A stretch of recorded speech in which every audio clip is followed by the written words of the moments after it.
here's Brody Brazil.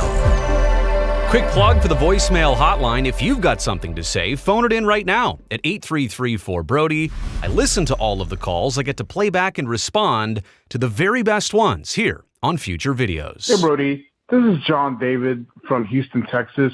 And there's something that I would like for you to touch on, if possible. All right. Okay, so the NFL season is about to begin, and usually they announce who will do the Super Bowl halftime show. Right.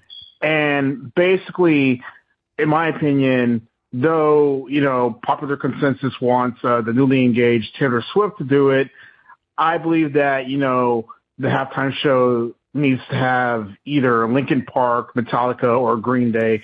Well, I'm basically a rock dude, so yeah, I think any rock band would do just fine. But what I want to know is, who do you think should do it this year? And if you have the time, what do you think was the best one ever, or which ones were the best ones ever? All right, I'll talk to you soon. I love your program. Bye. Thank you. Hey, John, I appreciate the call, and this is a great topic of conversation. By the way, Super Bowl 60 here in Northern California, the San Francisco Bay Area. I'm not sure if you even knew when you referenced Green Day, they're from around here, and Metallica also has Bay Area and NorCal roots. So in a lot of ways, it would make sense if they were the headlining act of the Super Bowl 60 halftime show. But to your point, the person everybody's been talking about, and rightfully so, is Taylor Swift. Now, NFL Commissioner Roger Goodell, he was on the Today Show. By the way, the Super Bowl will be on NBC this upcoming February of 2026. And so they had to ask him, what's the latest on a performer? Could Taylor Swift be the one? He actually was pretty wide open in saying, she's very talented. We'd love to have her. She's welcome at any time. In fact, she would be welcome at any time was the exact quote. Then they pushed him on it. And they said, well, is it like a maybe? He said, it is a maybe.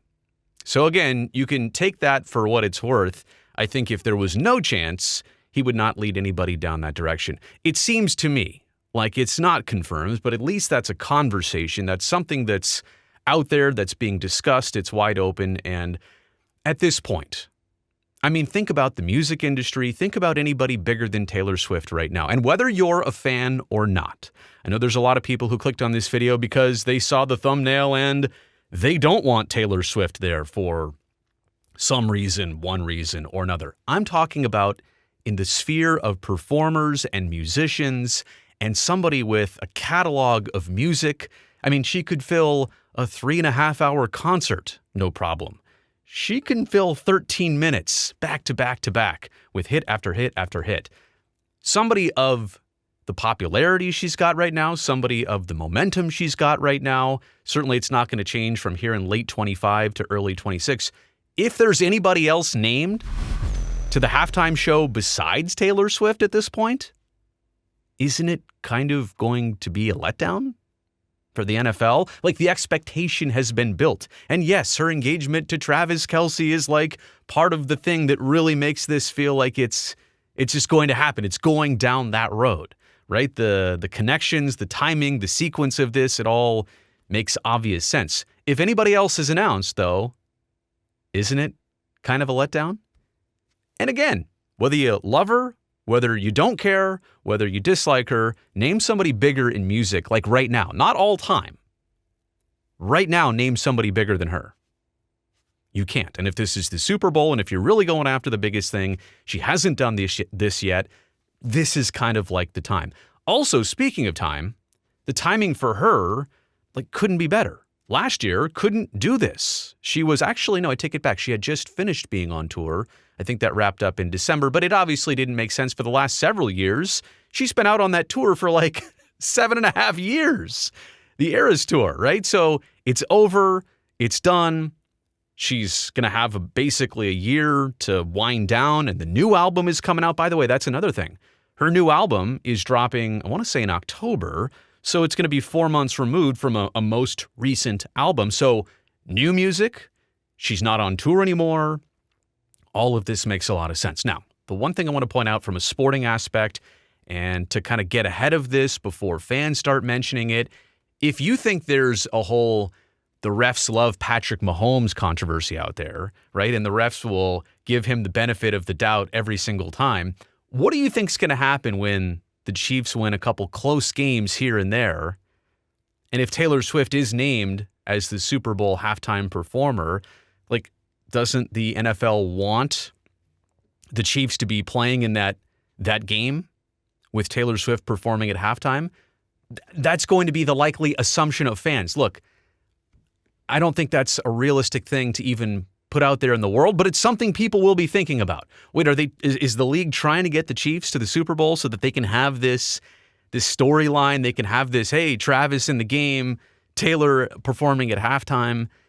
There's going to be that narrative out there that the NFL is pushing Kansas City to try and get into the Super Bowl. So a distraction factor, I would have to imagine so. And I'm not promoting that distraction factor. I'm not saying that they're both not professionals and it doesn't even matter for them individually. I'm just saying the conversation and the speculation surrounding all of that, it is going to exist. And there is going to be some potential for distraction, but I don't think either of them will let that happen. The other point that I wanted to get to in answering the question from the call, the biggest halftime show ever. I mean, so many to name. So many great ones, so many mediocre ones that you thought should be better, so many ones that you had lower expectations for, and they turned out great. The one I want to mention, though, was Michael Jackson in Pasadena in 1993. Is that Super Bowl 27, if I can get my Roman numerals correct? 1993, Michael Jackson came out there on stage, and he propelled. You got to go watch the replay of this on YouTube. I imagine most of the demographics here on the channel are too young to remember this or to maybe have ever seen this. So it's a huge stage. The crowd is already going nuts. I think they knew who was coming out, who was going to pop out of the stage. Michael Jackson gets like cannonballed out of the stage. He lands, and then he stands there for 45 seconds, hands on his hips, and all the camera shots. People are going even more crazy as the moment goes on. He's not doing anything yet. It's silent from him. And then he starts to get into, Bad and Black or White. He goes into all his hits. And this was the first time, though. The Super Bowl usually featured a performer, but also with a marching band at halftime of the Super Bowl. I know, so it's crazy, right? A marching band at halftime of the Super Bowl. That was a thing.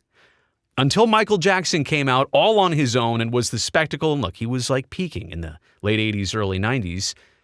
And so it was wow, Michael Jackson at the Super Bowl, that's the entire act. There's no more marching band. It revolutionized the halftime show. So to the point, I don't know that I could name one genre, one performer, one act, one year.